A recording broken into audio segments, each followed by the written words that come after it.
So Nike has been pretty damn unreliable for football cleats for the past 5 years. The 4 Savage Pro 2 and Elite 2 models dropped back in like 2018 or 2019. And since then, all the cool colorways and everything they came out with at that time has pretty much been out of stock, with linemen grasping for anything they could get their hands on. It pissed me off. With their skill cleats, they dropped their Vapor Edge line in 2019, and what was supposed to be a 2-year cycle lasted for more than 3 years with one little change with this Air Max design. Now they did update it to the 2s last year with a couple minor tweaks, and the Alpha Menace Pro 3s are arguably the ugliest cleat that Nike has ever dropped. How did they look at this and then some come out with this? Now all that to say is that Nike knows this happened, and it's not entirely their fault. COVID screwed up all the supply chain, all their plans for the future, but they did also neglect a lot of things over the past couple years and rely on their brand affinity to kind of keep their market share while really not doing a lot. But aside from all that, we just helped Nike announce all their new gloves for this year, and they have an crazy line of cleats that we think will be coming out this year that I think I've figured out how they fit into like 3 distinct pillars that they're going to use moving forward. So these 3 pillars are going to be innovation, nostalgia, and protro. Innovation is anything new that's been completely unseen before. It's their line of everything new coming out for that year that features all the newest silhouettes, newest technology, and newest materials. Right now that's the Vapor Edge line, which features the Vapor Edge Speed 2s, Pro 2s, and Elite 2s. Now this category also features other products like their Nike Alpha Menace line and their Force line. And whatever traction plate are on these innovation models are going to be the same traction plates they're using on the 2 pillars I list below. All right, next up is the nostalgia line. So Nike knows you want the old cleats that you loved from 10 years ago. They know you want the Vapor Carbon 2014s. They know you want their Vapor Talons. And as a company trying to make money, if you want to buy it,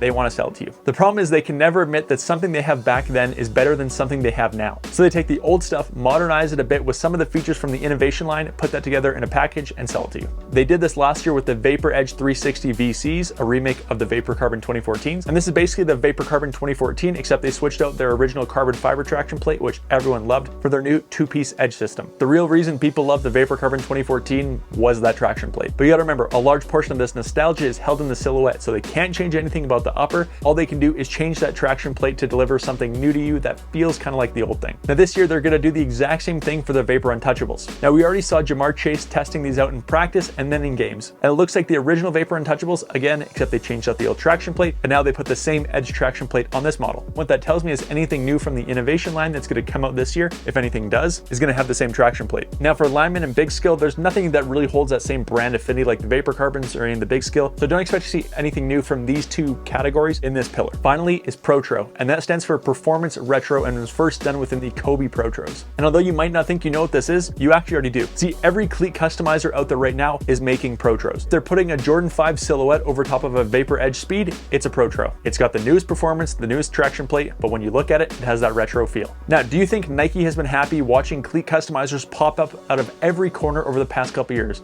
What used to be like 3 cleat customizers, there's now gotta be 100 to 200 of them because the demand is so high across the NFL. And honestly, all this stuff, all the Jordan silhouettes, all the old Nike silhouettes, all that stuff is Nike's IP, so I can understand why they'd be pissed, but it's not like they were doing anything about it. But now it's time. They're gonna come cash in. Now Nike has already started to do some in-house Protros. They started with cleats like the Panda Dunks, the Jordan Lows. This year they're gonna be dropping the Nike Diamond Turf 96 in more colorways than just this Kyler Murray one. And we saw it all over the NFL this year and college. The LeBron 4s will also fall into this Protro category. And hopefully you can see how these different pillars allow them to overlap across the different cleat categories. You see the big skill has the Alpha Menace line, but then in the Protro line, they're gonna have the LeBron 4, which is gonna have the same traction plate. The Vapor Edge line has the Vapor Edge stuff in their innovative. It has the Vapor Carbons and Vapor Untouchables in their nostalgia, and now it has the Nike Diamond Turf and Jordan 1 Low in their Protro line. The linemen have the 4 Savage 3s, which are going to drop to the public this year and have been used across the NFL for the last 2 seasons, so they've done tons of testing on those. But the cool thing about the Protro line for linemen is tons of iconic basketball shoe silhouettes are made in a high top version, which is perfect for linemen. And that means any iconic high top basketball shoe you've seen in the past,